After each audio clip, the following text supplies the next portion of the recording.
Salamat sa mapagpalayang pagmamahal. Welcome to our 365 daily devotion. Ako po si Alexander Gomez from Batch 3. At ang topic po na tatalakay natin ngayon ay sino ang itinataas ng Diyos? Ngayon po ang ating pag-aaralan dito po sa Philippians chapter 2 verse 6 to 11 at buksan po natin ang ating puso at isip sa mga salita ng Diyos.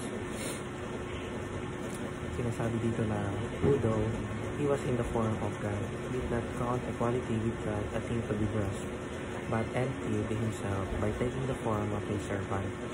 Being born in the likeness of man, and being found in human form, he humbled himself by becoming obedient to the point of death, even death on a cross.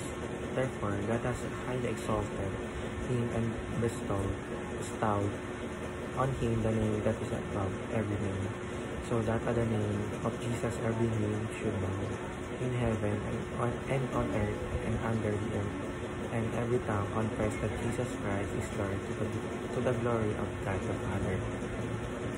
Teaching number 1, Christ's resurrection demonstrated His victory.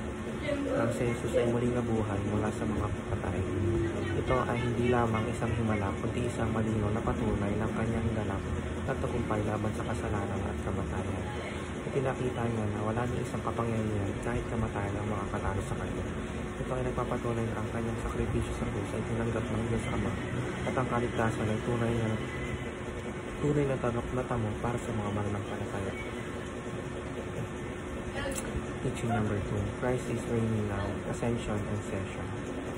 Matapos ang kanyang muling pagkabuhay, umakyat si Jesus sa langit at naupo sa kanan ng Diyos Ama, isang posisyon ng karangalan at paghahari. Ibig sabihin sa kasalukuyan, siya ay namumuno at nagtatrabaho sa gitna ng kanyang mga tao.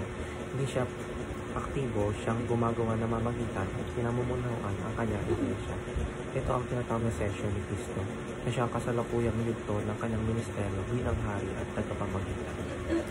Teaching number 2, Christ's return in glory completes redemption. Ang plano ng kaligtasan ay hindi matapos. Balang araw, si Kristo ay muling babalik. Hindi na bilang isang alipin, kundi bilang hari ng lahat.